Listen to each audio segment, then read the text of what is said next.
kita belajar tentang nasus dan faring. Oke, kita mulai. Oke. Jadi nasus itu apa? Hidung. Hidung itu merupakan organ yang walaupun dia rasanya cuman kayak tempelan doang ya, tapi itu penting banget. Ya udah nempel di muka, tapi penting kan? Karena kalau nggak ada hidung ya kita nggak bisa nafas gitu. Oke, mungkin bisa tetap nafas pakai mulut ya, tapi kan hidung itu Tuhan ciptakan mulut itu supaya Tuhan ciptakan hidung itu supaya ketika kita menghirup nafas, udara yang kotor, yang penuh bakteri, yang penuh debu, itu nggak akan langsung merusak paru-paru kita atau bagian pernapasan kita. Kenapa? Karena di hidung itu ya teman-teman pasti tahu ada mukus, ada silia buat nangkep partikel-partikel asing gitu kan, supaya ketika masuk ke dalam tubuh itu lebih bahaya, lebih fatal kan bahayanya. Oke. Jadi kita bahas dari hidung. Nah, hidung itu ada penyusunnya dari tulang. Nah, tulangnya itu ada dua, ada yang osa, ada yang kartilago. Nah, ini ada di soal kemarin, kita jawab bareng-bareng aja yuk. Kita bahas dari yang osa dulu. Osa penyusun nasus externus apa aja? Oke, bener ya, 3 ya. Jangan lupa itu. Terus habis itu kita lanjut ke yang kartilago. Kartilagonya ada?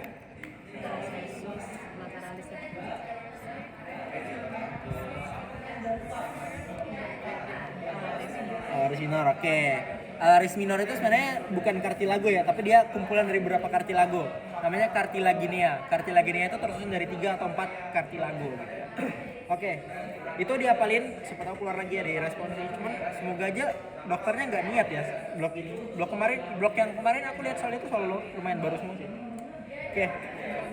Kita lanjut ke kapsul nasi. Kita tadi kan nasus externus, sekarang kita masuk ke lubang hidungnya nih.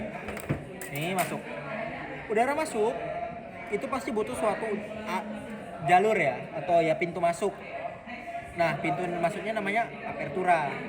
Tapi kalau misalnya di hidung sendiri, dia itu ada nama lainnya gitu loh. Jadi ada apertura anterior sama apertura posterior. Namanya yang posterior apa? Warna. Oke, kalian anterior? Ya bener ya, pinter kalian. Aku respons tahun lalu aku salah di sini nih. Aku balik jawabnya. Oke, itu jangan kebalik soalnya kayaknya ada deh. Nah, jadi fungsi dari hidung sendiri itu kan itu kita bisa jelaskan dari beberapa regionnya.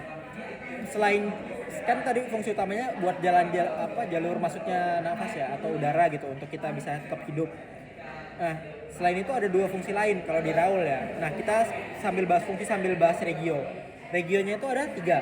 Apa aja? Pertama, Respiratoria, vestibulum nasi. ya, nggak apa bener. Terus habis itu terus oke, olfaktorius. Oke, bener banget ya, udah pada pintar-pintar semua. Jadi vestibulum nasi ini anggaplah ya cuman kayak dalamnya nares. Masuk udah vestibulum. Terus habis itu dia masuk lagi nih ke bagian tengah ini yang paling luas.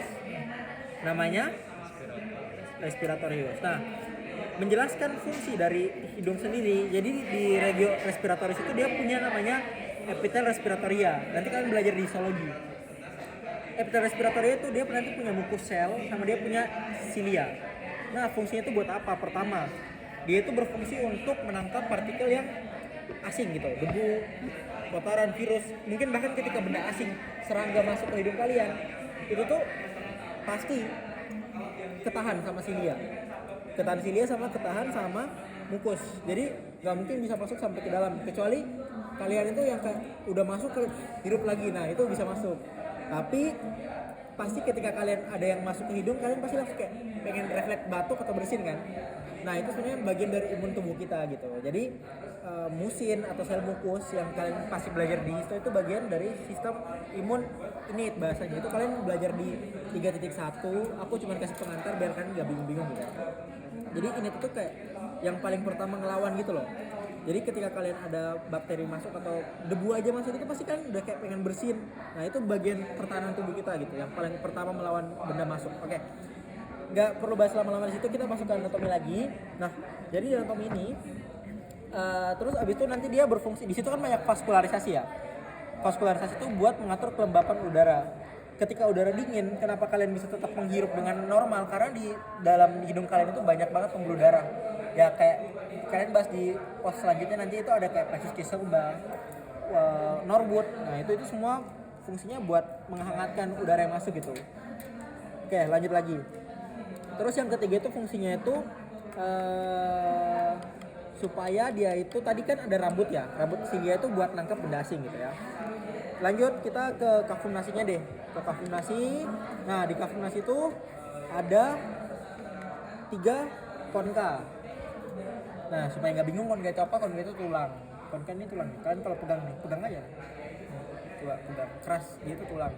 Jadi tulang yang ada di dalam hidung kita. Nah konka itu ada 3 konka, apa aja?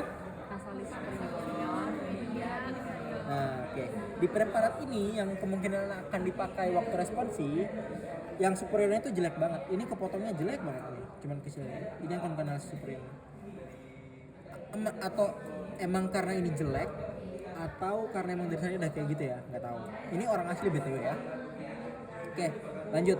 Ini yang media, ini inferior. Aku nggak mau terlalu bahas-bahas yang kayak meatus nasinya, tapi yang perlu kalian tahu karena ada 3 konka berarti ada 3 meatus. Nah masing-masing itu ada muaranya. Yang aku mau tekanin itu nanti yang meatus nasi inferior aja.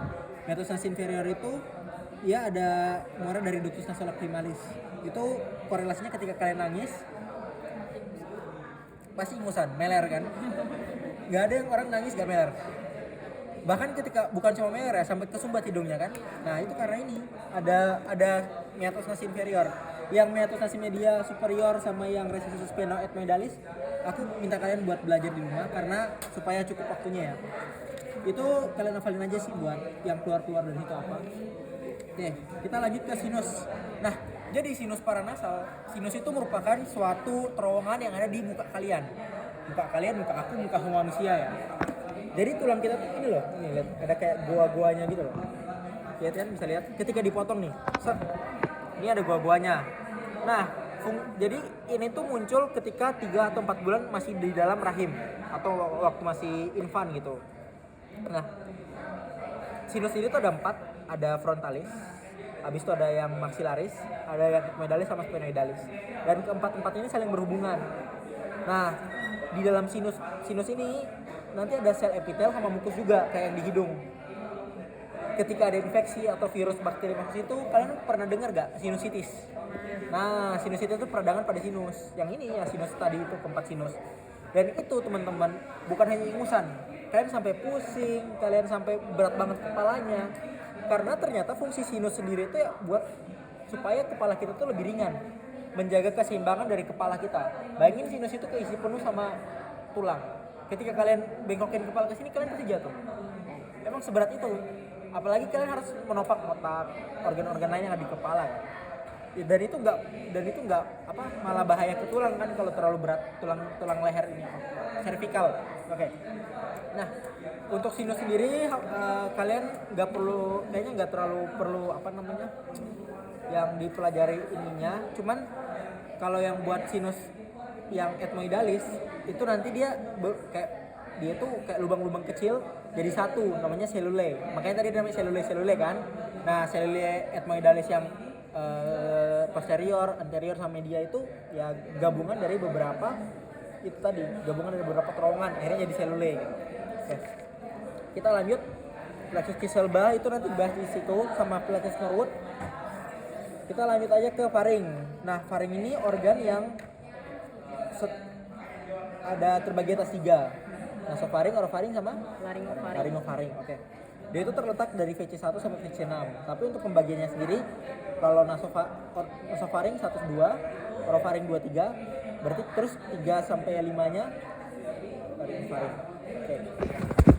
Nah, kalau laringofaring ini kalau nasofaring yang penting di sini tuh bangunan-bangunannya ini cuma ini, opte. Opte ini ostium pharyngeum tuba auditiva eustacii. Fungsinya ini adalah menghubungkan faring sama telinga. Kalau nggak ada ini teman-teman, kalian nggak akan bisa berdiri tegak. Ini fungsinya buat menjaga keseimbangan. Kalian mungkin pernah dengar di SMA dulu kan ada tuba eustachius. Fungsinya buat apa? Buat menjaga keseimbangan. Nah, ternyata emang korelasi itu ya sama si nasofaring ini melalui opte. Mereka itu berhubungan melalui opte ini. Makanya ketika kalian naik pesawat tekanannya tinggi, kalian buka mulut itu tuh langsung keluar. Kan udara itu kan kalau kalian tutup mulut itu otomatis numpuknya di dalam kan. Kalian buka mulut ini kayak langsung keluar gitu kan. Itu kayak kenapa penting nih. Oke. Lanjut ke laringofaring deh. Orofaring. Orofaring itu yang penting itu dia setelah dari kafum ini apa sih? Kafum oris. Dia masuk ke situ dibatasi oleh isthmus faucium. Nah, jadi di situ nanti di orofaring itu yang penting itu nanti ada suatu namanya fossa tonsillaris atau fossa palatina gitu ya. Itu nanti ditempatin sama tonsilla palatina yang kalian tahu amandel itu kan. Nah, itu di situ tempatnya. Dia tempatnya itu berarti di bagian dari orofaring gitu ya. Nah, terus yang penting itu arcus palatoglossus sama arcus palatopharyngeus. Di anatomi itu teman-teman gampang ya, kalau semisal ada nama kayak gitu, itu pasti cuman kayak dari sini ke sini, paham nggak? Misalnya palatoglossus, glossus lidah, palato itu palatum yang di atas itu loh. Ya udah berarti dari atas ke samping lidah. Palatopharyngeus dari atas ke samping ke faring gitu loh.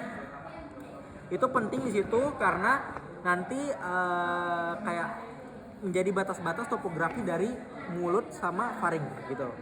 Oke, terus yang penting aku mau tekanin lagi tuh ini ada fossa piriformis sama vallecula epiglottica. Itu dua-duanya lumayan sering keluar. Ingat aja kalau misalnya benda tajam nanti dia nyangkutnya di fossa piriformis, kalau dia tumpul di vallecula epiglottica. Itu berapa kali keluar sih. Terus sisanya tuh bisa di apa sih? Kayak dipelajari lebih lanjut aja sih. Tapi tetap dibaca-baca aja sih ini. Karena menurutku Raoul ini adaptasi dari buku anatomi.